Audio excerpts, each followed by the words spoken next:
का परिणाम, अयोध्या का रिजल्ट देख लीजिए चुनाव का। कल तो परिणाम आ गया। अयोध्या वासियों ने भाजपा के उम्मीदवार को हरा दिया है। परिणाम तो कल आ ही गया, फिर आप क्या पूछते। प्रधानमंत्री ब्राह्मण भी होते तो भी एक राजनेता होने के कारण उनको राम जी की प्रतिष्ठा नहीं करनी चाहिए थी।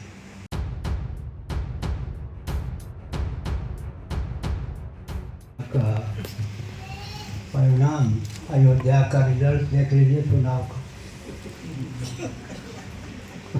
का। कल तो परिणाम आ गया।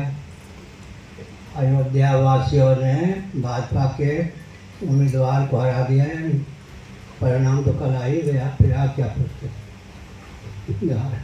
कल तो परिणाम आ ही गया। अयोध्या वासियों पर अगर अच्छा प्रभाव पड़ता तो भाजपा के जो सांसद होने वाले थे वो हारते कैसे। अयोध्या वासियों ने अपना दांव तो खेल के दिखा ही दिया, वो सहमत नहीं। मुहूर्त का ज्ञान रखना चाहिए। और एक विचित्र बात है, अगर हमको फल शास्त्र सम्मत चाहिए तो शास्त्र सम्मत विधि निषेध का अनुपालन भी अपने ऊपर कृपा करके करें। यातायात के जो नियम हैं वो तो लौकिक हैं। भारत में लेफ्ट हैंड साइड, अमेरिका में राइट हैंड साइड, लेकिन लौकिक नियम का अनुपालन करते हैं तो गंतव्य तक पहुंच पाते हैं, नहीं तो नहीं। फिर लोभ भय कोरी भावुकता विवेक से विहीन जो वेदांत शास्त्र सम्मत सिद्धांत हैं उनको नहीं मानेंगे तो फल भी विपरीत होगा। आधा तीतर आधा बटेर की कहावत चर्चा नहीं करनी चाहिए। शास्त्र सम्मत फल है, फल चाहिए तो शास्त्र सम्मत विधि निषेध का पालन भी करना चाहिए। कदाचित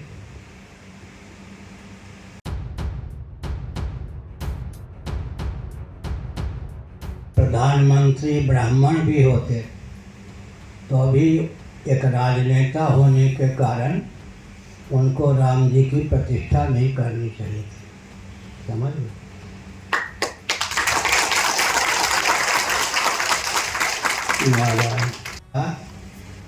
ऐसा भी हो सकता है कि कांग्रेस का शासन हो, कांग्रेसी राम जी को वहाँ से खिसका दें। इसका भय उनको हो गया ना। अभी तो कांग्रेस दुर्बल है, नेतृत्व विहीन, ऐसा मानते थे चुनाव के पहले।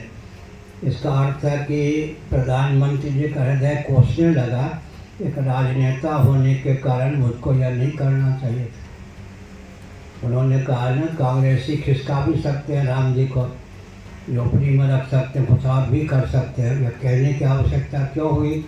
इसलिए हुई कि उनका हृदय कहने लगा कि उन्होंने जो कुछ किया उचित नहीं था। राम जी प्रतिष्ठित हो गए, 500 वर्षों से जो समस्या थी उसका समाधान हो गया। लेकिन प्रतिष्ठा अगर मोदी जी के शासनकाल में विधिवत होती तो अभी तो श्रेय भाजपा को जाता ही। अधिक श्रेय बटोरने के व्यामोह में अयोध्या वासियों ने दिखा दिया। वहाँ जो सांसद होना चाहते थे नहीं हो पाए। अयोध्या वासियों ने तो अपना दाव दिखा ही दिया। अब कुछ कसर है तो मोदी जी और सहने झेलने, पूर्ण बहुमत तो नहीं ला पाए। और योगी जी एक हैं उन्होंने मुझे चिढ़ाने के लिए एक आतंकवादी को विश्व में शंकराचार्य बना के घुमाना प्रारंभ किया। हम लोगों को कोई किसी के विरोध में प्रचार करने की आवश्यकता थोड़े होती। हमने कह दिया कि योगी, मोदी, मोहन भागवत पर ध्यान रखना। एक आतंकवादी को मुझे चुनौती देने के लिए शंकराचार्य बना के देश विदेश में घुमा रहे हैं। देख लीजिए क्या दशा हो।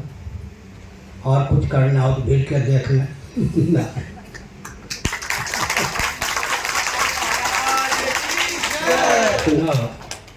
आकाश को कोई चाटा मारना चाहे, हाथ दुखेगा या नहीं?